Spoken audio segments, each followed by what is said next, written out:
একদিন ধর্ম ও কর্মের মধ্যে এক ভয়ঙ্কর বিবাদ শুরু হয়ে গেল। ধর্ম বলল, আমি সব থেকে বড়। কর্ম বলল, না, আমি সব থেকে বড়। এই বিবাদ এতটাই বেড়ে গেল যে দুজনেই ন্যায় বিচার পাওয়ার জন্য দেবরাজ ইন্দ্রের দরবারে উপস্থিত হলো। দেবরাজ ইন্দ্র তাদের দেখে বললেন, হে ধর্ম ও কর্ম, তোমরা দুজনে কেন আমার দরবারে এসেছো? শীঘ্রই বলো। তখন ধর্ম ও কর্ম একসঙ্গে বলল, হে দেবরাজ, আমাদের মধ্যে কে সব থেকে বড়? এই প্রশ্নের বিচার আপনাকেই করতে হবে। এই প্রশ্ন শুনে দেবরাজ ইন্দ্র গভীর চিন্তায় পড়ে গেলেন। তিনি বুঝতেই পারছিলেন না ধর্ম বড় না কর্ম বড়। তখন দেবগুরু বৃহস্পতি বললেন, হে দেবরাজ, এই প্রশ্নের সঠিক উত্তর কেবলমাত্র পৃথিবীতে বর্তমান এক মহান রাজাই দিতে পারবেন। তিনি হলেন রাজা বিক্রমাদিত্য। আমাদের উচিত তার কাছে যাওয়া। দেবগুরু বৃহস্পতির কথা শুনে দেবরাজ ইন্দ্র, ধর্ম, কর্ম তিনজনেই রাজা দেব বিক্রমাদিত্যের কাছে উপস্থিত হলেন। রাজা বিক্রমাদিত্য ছিল ন্যায়পরায়ণ, দানশীল ও ধর্মনিষ্ঠ রাজা। দেবতাদের দেখে তিনি সসম্মানে প্রণাম করে বললেন, হে দেবগণ, আমার দরবারে আপনাদের আগমনের কারণ কি? আমি কিভাবে আপনাদের সেবা করতে পারি? দেবরাজ ইন্দ্র বলেন, হে রাজা, আমাদের একটি প্রশ্নের উত্তর দিন। ধর্ম এবং কর্ম এই দুইজনের মধ্যে কে সব থেকে বড়? রাজা বিক্রমাদিত্য বললেন, এই প্রশ্নের উত্তর জানতে হলে আপনাদের আমার সঙ্গে বনে যেতে হবে। সেখানেই আপনারা সত্যটি উপলব্ধি করবেন। সকলেই রাজার সঙ্গে বনে গেলেন। বনে পৌঁছে রাজা প্রথমে ধর্মকে জিজ্ঞাসা করল, হে ধর্ম, তুমি বলো, তুমি কেন বড়? ধর্ম উত্তর দিলেন, হে রাজা, আমি যদি ঘুমিয়ে পড়ি তবে এই সংসারে অন্যায়, অবিচার ও অত্যাচার বেড়ে যাবে, তাই আমিই বড়। তারপর রাজা কর্মকে জিজ্ঞাসা করলেন, হে কর্ম, তুমি কেন নিজেকে বড় বলে মনে করো?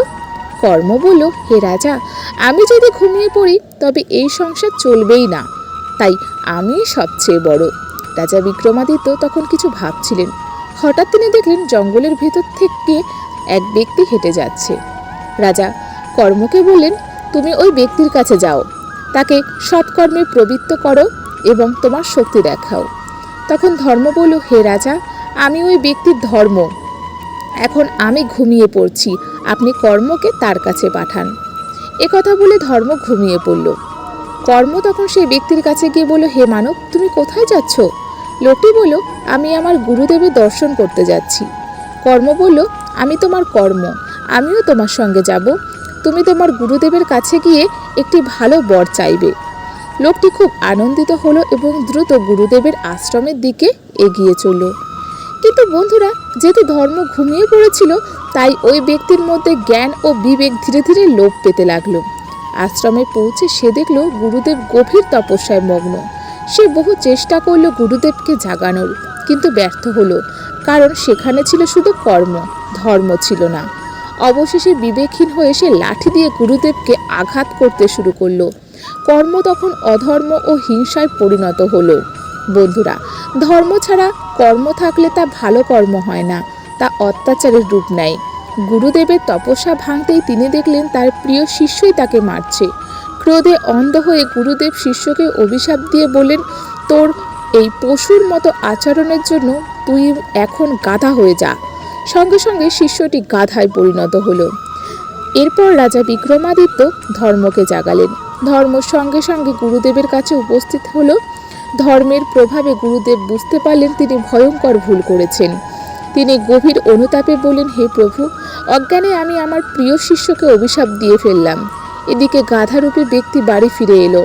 তার স্ত্রীর মধ্যে ধর্মবোধ জাগ্রত হওয়ায় তিনি সব বুঝতে পারলেন। স্বামী স্ত্রী দুজনেই গুরুদেবের কাছে ক্ষমা চাইতে গেলেন। গুরুদেব বলেন, আমি অভিশাপ ফিরিয়ে নিতে পারি না, তবে মুক্তির উপায় বলে দিতে পারি। যদি সে দেবরাজ ইন্দ্র ও গুরুদেব বৃহস্পতির দর্শন পায় তবে সে মুক্ত হবে। তপবলে গুরুদেব দেখলেন দেবরাজ ইন্দ্র বৃহস্পতি তখন রাজা বিক্রমাদিত্যের কাছেই আসছেন। ধর্মের প্রভাবে গাধারূপী ব্যক্তি ও তার স্ত্রী রাজা বিক্রমাদিত্যের কাছে পৌঁছালেন। দেবরাজ ইন্দ্র ও দেবগুরু বৃহস্পতির দর্শন করতেই সেই ব্যক্তি গাধারূপ থেকে মুক্তি পেল। তখন রাজা বিক্রমাদিত্য বলল, হে কর্ম, তুমি একা কখনো বড় নও। ধর্ম, ন্যায় ও নীতি এই তিনটি যদি তোমার সঙ্গে থাকে তবে তুমিই বড়। অধর্ম, অন্যায় ও অত্যাচারের সঙ্গে থাকলে তুমি কখনোই মহান হতে পারবে না। এই শিক্ষা পেয়ে ধর্ম ও কর্ম দুজনেই সন্তুষ্ট হলো।